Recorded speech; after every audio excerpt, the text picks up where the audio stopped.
Thank you for coming today. When you look at a graph like this, you see a lot of red. And a lot of that red is what organizations do. Typical organizational activity, using electricity, driving cars for their services, things that they can potentially reduce right now. Right. A lot of that red is a policy problem, but a lot of it is just an on-the-ground behavioral problem. How do we get people to use less electricity in organizational contexts, drive less vehicles, reduce their energy usage overall? Now, thankfully, people in organizations care. This is from a survey of 1,400 managers through C-suites, a representative sample of leaders in the United States, organizational leaders in for-profit businesses. How willing are they to advocate for sustainability in their organization? Everyone's at the top. Everyone wants to do more, which is great. But these lines are not really dropping. There's like the COVID drop, but those have gone back, unfortunately. So caring is not enough. Right, this whole organization probably wouldn't be here if caring was enough.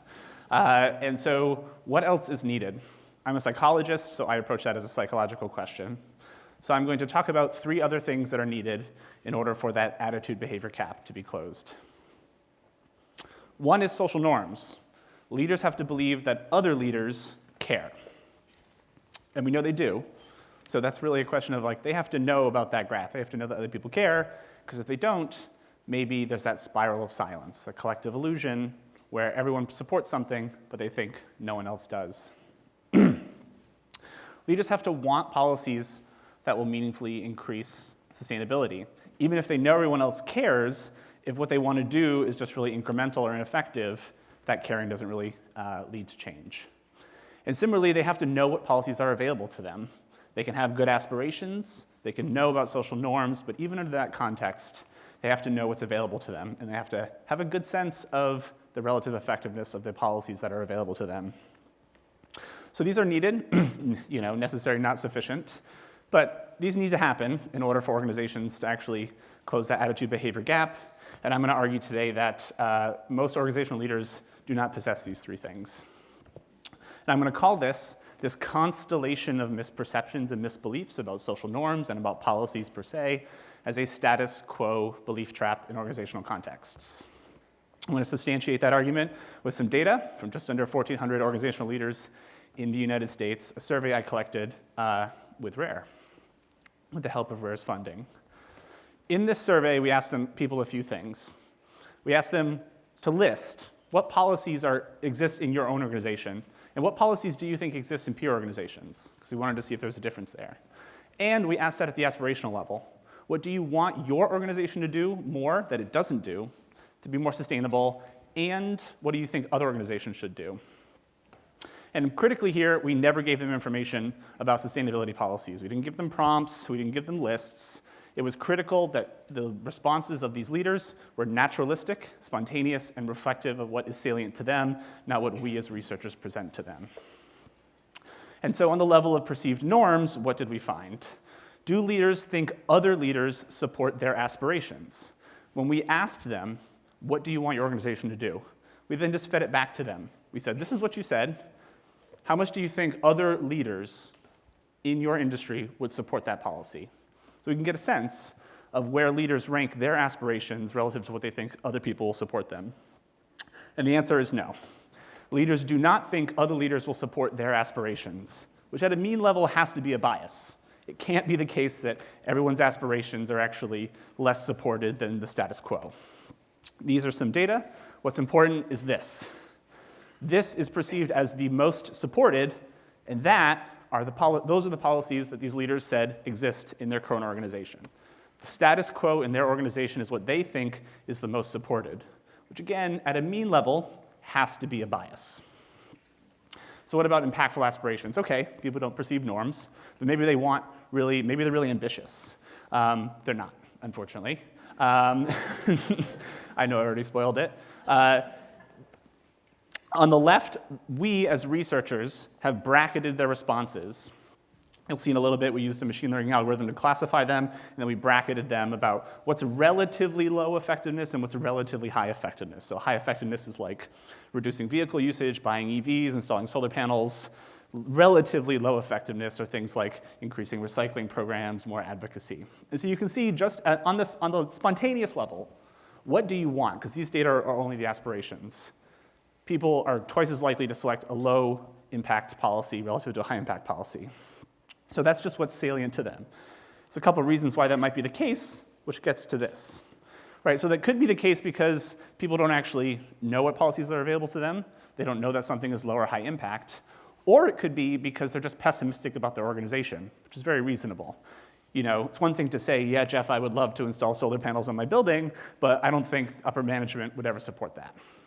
And so we measured both of those, and it turns out it is the former. It's not that leaders are pessimistic about the feasibility of any given policy. It's that they don't understand the relative effectiveness. So this is the result of that machine learning structured topic model, the percentage of the policies by category.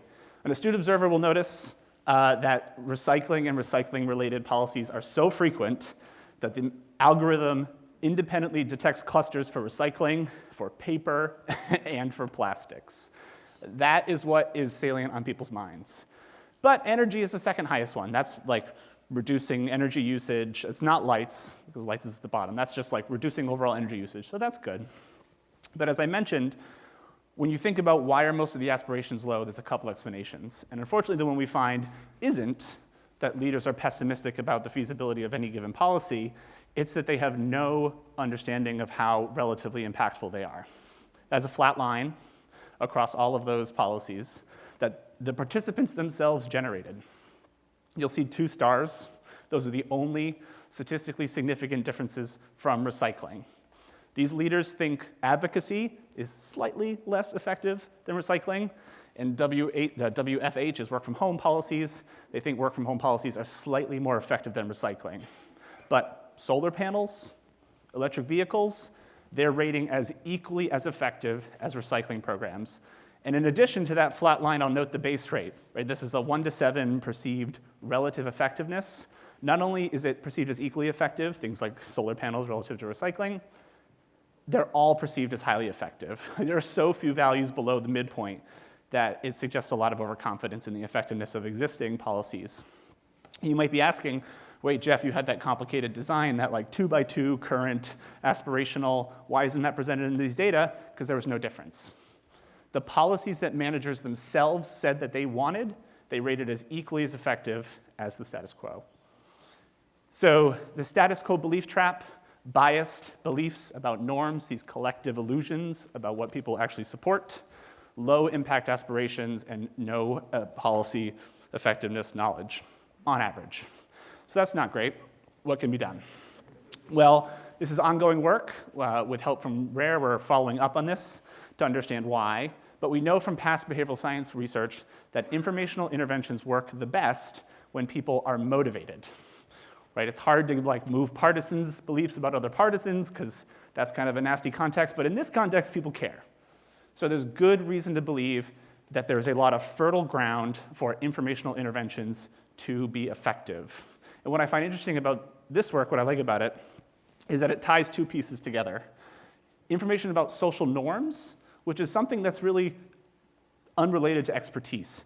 Experts are no better at estimating what other people believe than our lay people.